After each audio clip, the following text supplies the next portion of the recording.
Hello, friends. Welcome to the Everyday English with Alex and Ava podcast, where we learn simple, slow, and clear English for everyday life. Let's kick things off, Ava. When people say they want to be fluent in English, what do they really mean? I think many imagine speaking perfectly. But is that the real goal? That's a great starting point, Alex. Fluency is about speaking easily and smoothly, not about being perfect. It means you can express your ideas and understand others without too much hesitation, even if you make some mistakes along the way. That's reassuring, especially for beginners who worry about errors. It's more about communication than perfection, like being able to navigate daily life or make a friend, right? Exactly. For example, a fluent speaker might not know every grammar rule, but they can order food, ask for directions, or join a group conversation. It's like riding a bike. You might wobble a bit, but you're still moving forward. Now, let's move to the heart of our discussion, daily practice. Ava, why is practicing every day so powerful for language learning? Daily exposure rewires your brain, Alex. Studies show that frequent short sessions help you remember vocabulary and patterns better than long, infrequent study sessions. It's like watering a plant regularly instead of flooding it once a week. That's a great analogy. Even 5 minutes a day can add up. Imagine 150 minutes a month. It keeps your skills active and growing, just like muscles that get stronger with regular exercise. Exactly. Plus, daily practice builds habits, making English a natural part of your routine. It's less about time and more about consistency, which leads us to practical, everyday strategies. So, how can our listeners weave English into their daily routines, especially if they're busy? Great question.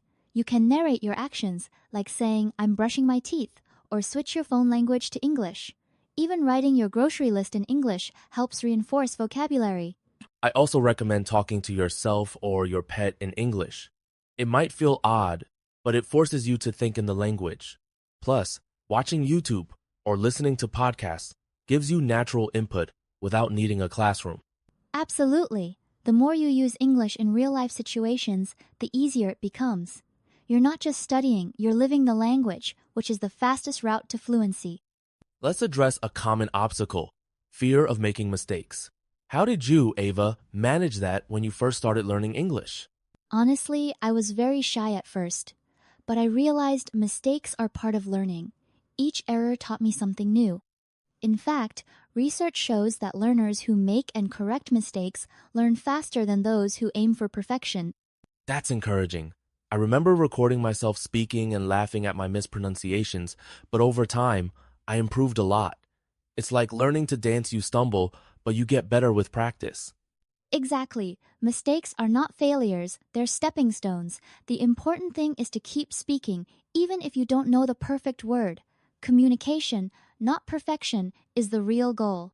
Now, let's give our listeners some concrete daily habits. Ava, what are your top 5 actions for building fluency? First, speak out loud every day, even a few sentences. Second, listen to English content, like songs or podcasts. Third, watch videos with subtitles for extra support. Fourth, write a short diary entry.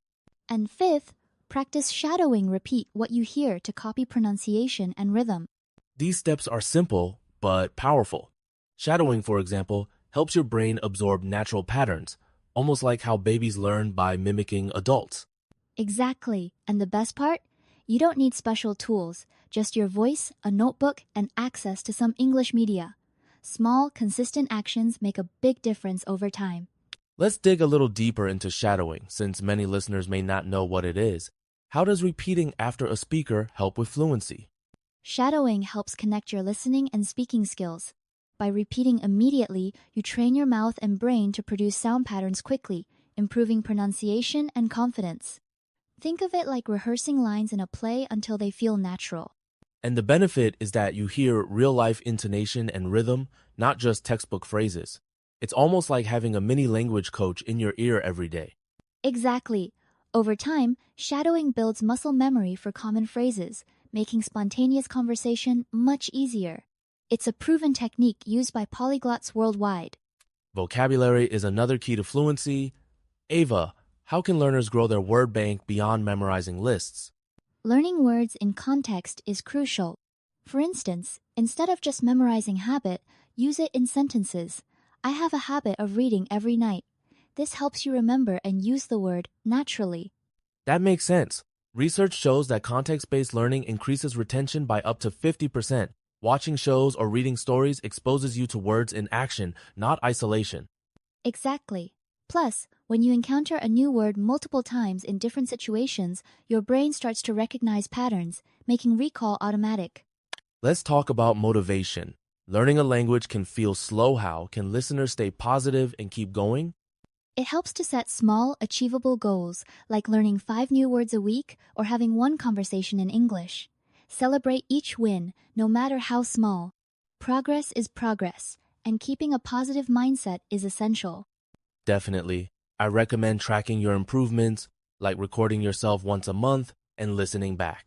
Seeing your own growth can be incredibly motivating. Exactly. And remember, taking breaks is healthy. If you feel tired, rest and return with fresh energy. Consistency beats intensity in the long run. Now, Ava, interactive practice is crucial. How can beginner learners get more confident speaking even if they have no partner? They can try mini speaking challenges. For example, choose a sentence each day and say it 5 times. Or describe what you see around you. Even recording yourself counts over time. You'll notice your progress. Role-playing can help to pretend you're ordering at a restaurant or asking for directions. These scenarios build real-world confidence, preparing you for actual conversations.